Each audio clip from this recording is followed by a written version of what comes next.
Hello friends, welcome to another new video. তো আজকে last 3 মাস হয়ে গেছে অন্নপূর্ণা নিয়ে একের পর এক আপনাদের সামনে ভিডিও নিয়ে চলে এসেছি।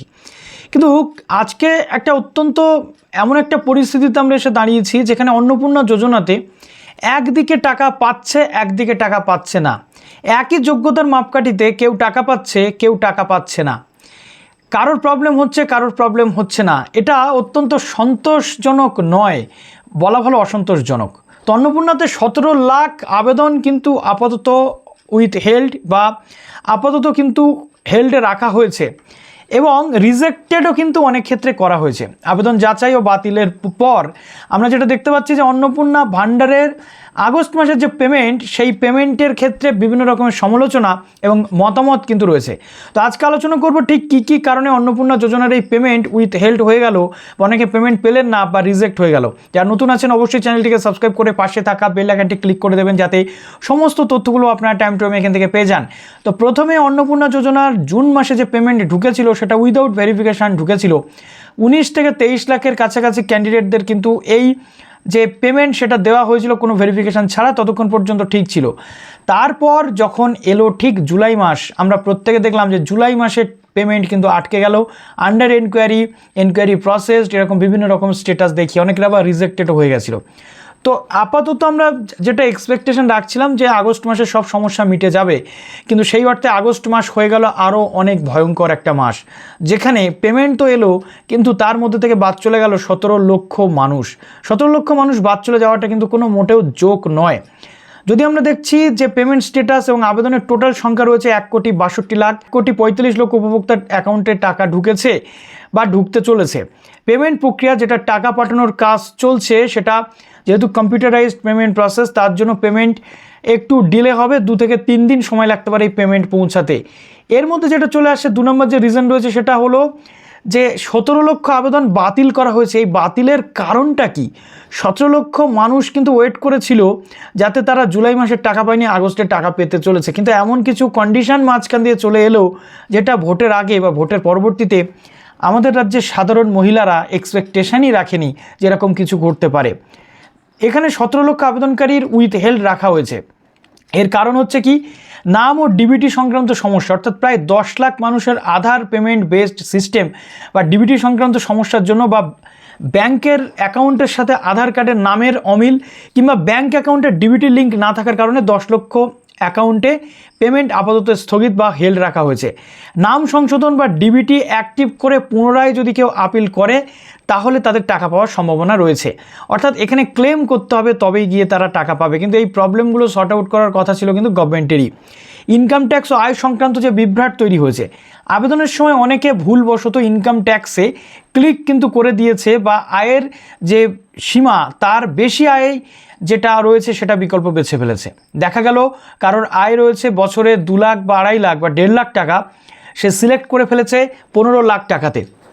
এখন এই সমস্যা মিটবে কখন?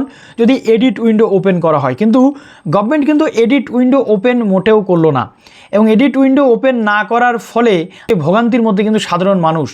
এই অন্নপূর্ণা যোজনা বা লক্ষ্মীর ভাণ্ডার আগে যে মানুষ পেত, সেই লক্ষ্মীর ভাণ্ডারের ওপর অনেকের ওষুধ কেনার টাকা ডিপেন্ড করতো, অনেকের ঘর খরচার যে টাকা সেটা ডিপেন্ড করতো। কেননা আমাদের রাজ্যে অনেক মানুষ রয়েছেন যারা দারিদ্র্য সীমার নিচে বসবাস করেন, তারা এই ধরনের সরকারি প্রকল্প থেকে সুবিধা কিন্তু পেয়ে থাকেন।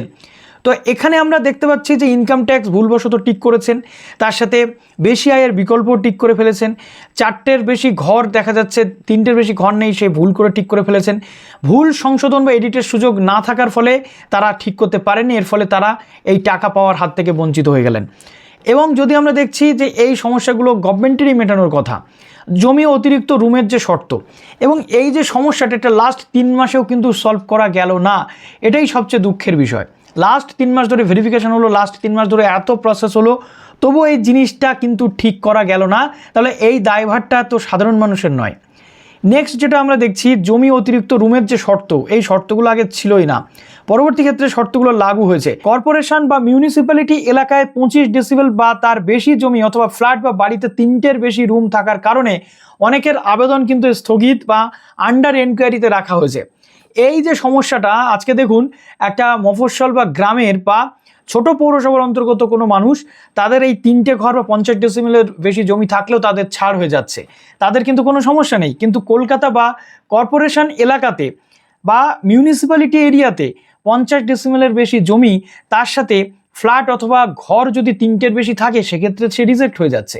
তাহলে একই যোগ্যতার মাপকাঠিতে শহর এবং গ্রামকে বিভাজন করা হচ্ছে, যেটা এক প্রকার আনএক্সপেক্টেড ছিল, অন্তত এই জনদরদি সরকার হিসেবে যারা পরিচিত হতে চেয়েছিলেন তাদের কাছে।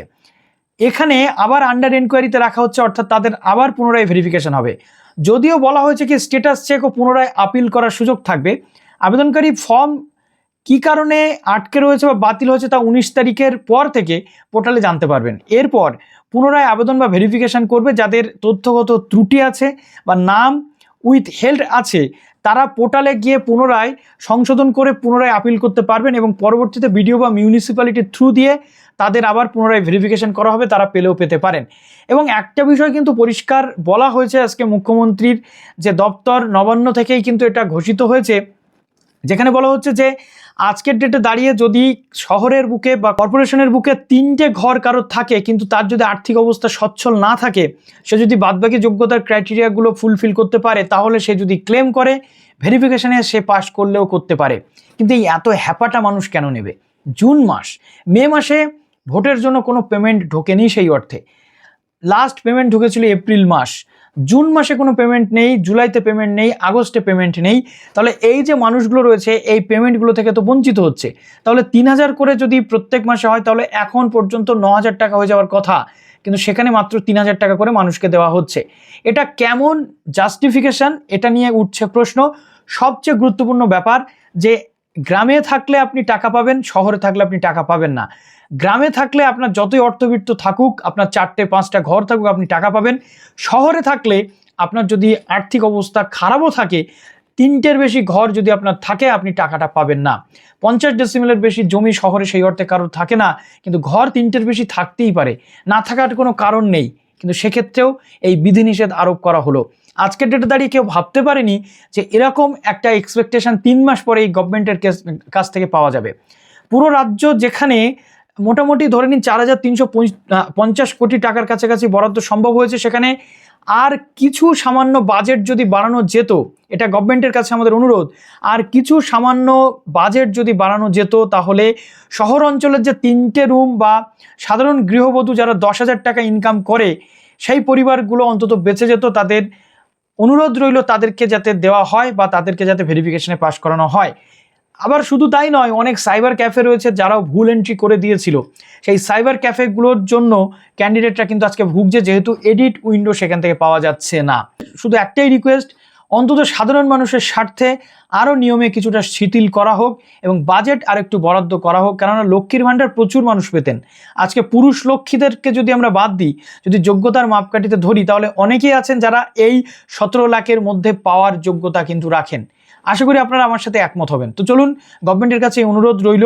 আর সত্যি কথা, যেগুলো রিয়েলিস্টিক কথা, সেগুলো আমি বলার চেষ্টা করলাম। এর জন্য যদি আমি অপরাধ করে থাকি, তাহলে আমি অপরাধী। ভালো থাকুন।